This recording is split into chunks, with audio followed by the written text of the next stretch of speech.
আসসালামু আলাইকুম রাহমাতুল্লাহ। ফ্রেন্ডস, কথা বলবো ফেসবুক পেজ এবং প্রোফাইলের রিকমেন্ডেশন সাসপেন্ড কেন হয় আর এটার সমাধান কিভাবে করা যায়, A to Z দেখানোর চেষ্টা করব। অনুরোধ থাকবে ভিডিওটি কমপ্লিটলি দেখবেন, তাহলে যদি আপনার পেজ কিংবা প্রোফাইলের মধ্যে এই মুহূর্তে রিকমেন্ডেশন সাসপেন্ড থাকে তো কিভাবে সমাধান করবেন। তো মূলত হচ্ছে রিকমেন্ডেশন কি আর রিকমেন্ডেশন সাসপেন্ড হলে কি হয় আর এটার সমাধান কিভাবে করবেন, পুরো বিষয়টা আমরা আগে বুঝে নিই। রিকমেন্ডেশন সাসপেন্ড মানে আপনার পেজ প্রোফাইলের যে আপনি ভিডিও কন্টেন্ট আপলোড করবেন সেটা ফেসবুক আপনার কন্টেন্টগুলো অন্য জায়গায় সাজেস্ট করবে না। অর্থাৎ আপনার কিন্তু ভিউ, এঙ্গেজমেন্ট, ফলোয়ার্স এভরিথিং কিন্তু ডাউন থাকবে। অর্থাৎ বলতে পারেন যে আপনাকে একটা ঘরে আটকে রাখার মতন। অর্থাৎ আপনার পেজের মধ্যে 5,000 10,000 ফলোয়ার্স আছে, সেই ফলোয়ার্সের কাছেও কিন্তু ঠিকভাবে পৌঁছায় না। কারণ রিকমেন্ডেশন সাসপেন্ড হওয়ার মূল কারণ হচ্ছে আপনি ফেসবুকের গাইডলাইন্স ফলো না করে আপনার পেজ কিংবা প্রোফাইলের মধ্যে পোস্টিং করেছেন, সেটা ফটো হতে পারে, ভিডিও হতে পারে। এখন রিকমেন্ডেশন মানে ফেসবুক আপনি একটা কন্টেন্ট আপলোড যখন করেন সেখানে আপনার যে 5,000 10,000 ফলোয়ার্স থাকে, এর ব্যতীত আরও কিন্তু হাজার হাজার লাখ লাখ মানুষের কাছে আপনার পোস্ট, আপনার ভিডিও সাজেস্ট করে ফেসবুক দেখানোর জন্য। কিন্তু যখনই রিকমেন্ডেশন সাসপেন্ড থাকে তখন কিন্তু ওই কন্টেন্টগুলো আর থার্ড পার্টি আর কিংবা আরও বেশি লোকের কাছে পৌঁছায় না কিংবা ফেসবুক দেখায় না। সাসপেন্ড মানে এখানে এই চিহ্নটা লক্ষ্য করবেন যে স্টারের মধ্যে একটা ক্রস চিহ্ন, এটা মানে আপনার পেজের কন্টেন্ট কোনো জায়গায় সাজেস্ট হচ্ছে না। ওকে, জাস্ট আপনার ফলোয়ার্সরাই দেখতে পাচ্ছে। এখন সাসপেন্ড মানে আপনি ফেসবুকের রুলস গাইডলাইন্স ফলো না করে আপনার পেজ কিংবা প্রোফাইলের মধ্যে ফটো, ভিডিও যে কোনো জিনিস আপলোড করেছেন, যার কারণে ফেসবুক আপনার রিকমেন্ডেশন সাসপেন্ড করে দিয়েছে। এবং যদি ছোটো ছোটো আর্টিকেল যেগুলো আছে এই আর্টিকেলগুলো আপনি পড়ে নেন, তাহলে বেশি দূর যাওয়া লাগবে না, আপনি অল্পতেই বুঝতে পারবেন যে এটার মূল কারণটা কি।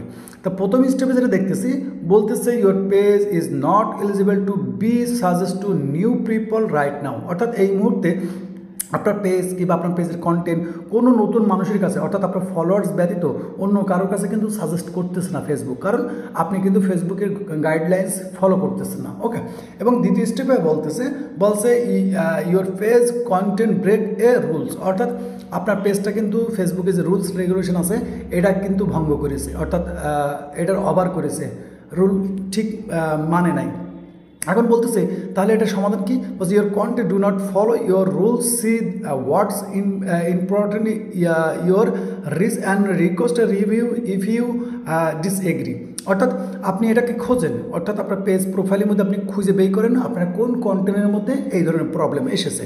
তো এটা যদি আমরা এখানে ফাইন্ড আউট মোর এখানে ক্লিক করি, তাহলে আপনার পেজের এবং আপনার প্রোফাইলের মধ্যে যে জায়গায় ভুল ত্রুটি আছে এটা আপনি বুঝতে পারবেন, সেটা আমরা দেখার চেষ্টা করি। এই হচ্ছে পেজ যেখানে 16 এপ্রিল দেখাচ্ছে যে your page is no longer recommendable. অর্থাৎ আপনার পেজটা কিন্তু এখন আর রিকমেন্ডেবল নেই। কেন?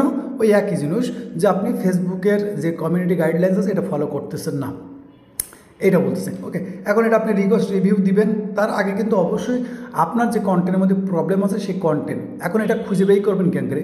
এটা কিন্তু বিভিন্ন মানুষের পেজ প্রোফাইলে বিভিন্ন আকারের দেখা দিতে পারে, আপনার কোনো ফটোর উপরে, আপনার কোনো ভিডিওর উপরে।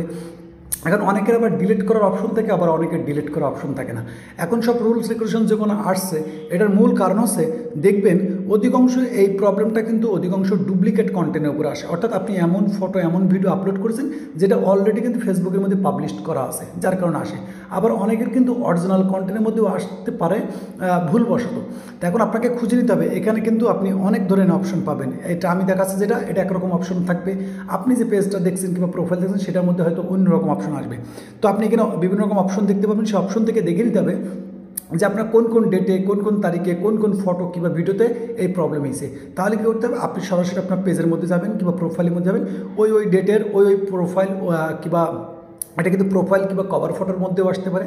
তো যেটা প্রবলেম আসবে সেই প্রবলেমটা, অর্থাৎ সেই ফটো ভিডিও আপনাকে দেখে দেখে ওগুলোকে আপনার ডিলিট করতে হবে। ডিলিট করলে সাথে সাথে ঠিক হয়ে যায়, আবার 2-1 দিন পরেও কিন্তু ঠিক হয়ে যায়, এটা কিন্তু কোনো সমস্যা না।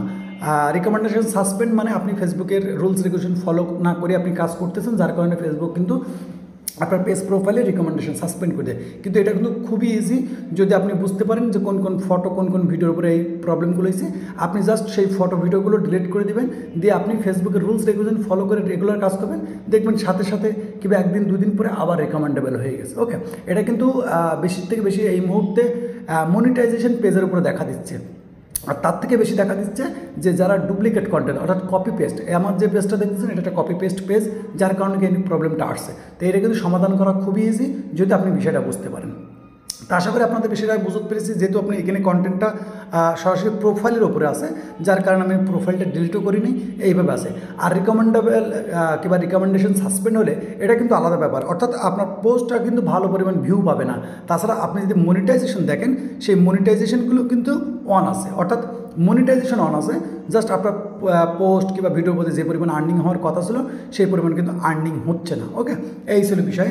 তা আশা করি বিষয়টা বুঝতে পেরেছেন। যদি ভিডিও ভালো লাগে অবশ্যই ভিডিওতে লাইক কমেন্ট শেয়ার করে দেবেন, এবং এই বিষয়ে যদি আপনাদের কোনো মতামত থাকে তাহলে অবশ্যই কমেন্ট করে রাখবেন। ততক্ষণ ভালো থাকবেন এবং নিজের খেয়াল রাখবেন। আল্লাহ হাফেজ।